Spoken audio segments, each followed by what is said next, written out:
আমি গেলাম, গদনকে সময় মতো স্কুল নিয়ে যাও।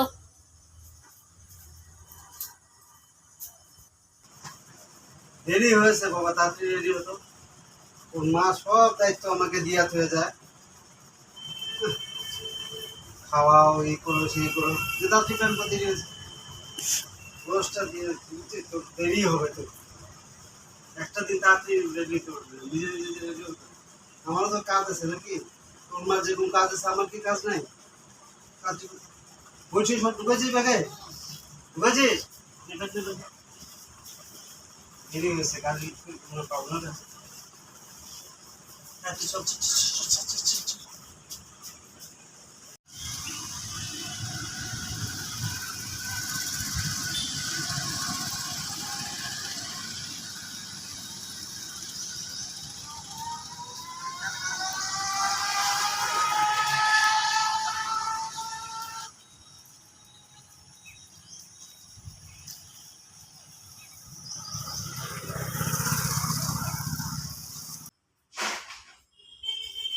হাই ভগবান, ঘরটা কি অবস্থা! ঘর গুছায় ধরে যায়, বাপ বেটা দুইটা মিলে আওলায়। ডিউটিও করবো, ঘরও গুছাবো, কি অবস্থা ভগবান! ঘরও গুছাবো, ডিউটিও করবো, এলোমেলো করে ঘর দুয়ার গুছাই দিচ্ছি, সব এলোমেলো করে থাক। আমার মরণটা হয় না, এত জ্বালা যাবে। যেমন বাপটা তারপরে চ্যাংড়াটা স্কুল যাবে, স্কুল যাওয়াটাই আইসা পড়াশোনা নাই, আইসা বসে পড়ে মোবাইল নিয়ে, বসে বেটে নিয়ে একটা স্যার একটা করতে থাকতে লাগে আমার।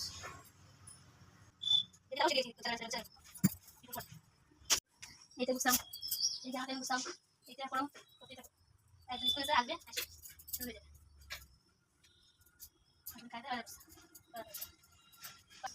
এতক্ষণ একটু রেস্ট পেলাম, সারাদিন এত কাজ করতে লাগে, কি বলবো আর।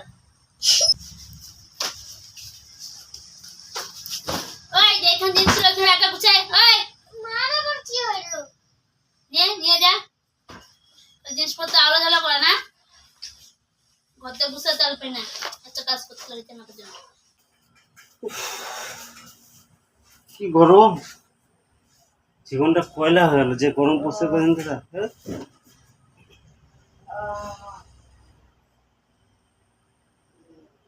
চিত্ত আমার শুয়ে পড়লো, যেমন ছেলে তেমন বাপ। কি হলো? কি আইসে কি শুয়ে পড়া? কি করবো, যে গরম, সকাল থেকে খাটনি আর খাটনি যাচ্ছে, খাটনি করতে তাই করতে শেষ। এত খাটনি, হ্যাঁ, ঘরটা গুছেছি, হ্যাঁ এলোমেলো করবো, এগুলো তোমাদের খাটনি। তো ঘর তো তুমি গুছা রাখবা নাকি? বউ মানুষরাই তো ঘর গুছা, ছেলেরা তো আওলায়। কি হলো দেখি একটা, তোমার আংটি ছিল, আংটিটা কোথায় গেল? কোথাও পড়ে গেছে মনে হয়। যদি কামাই করে দাঁড়াইতে তাহলে মারা থাকতো, শ্বশুর বাড়িতে পাইছো তো ওই জন্য মারা দেওয়া নাই, এখানে মরতো সেখানে ফেলাই থাও, হারাই খেয়েছো।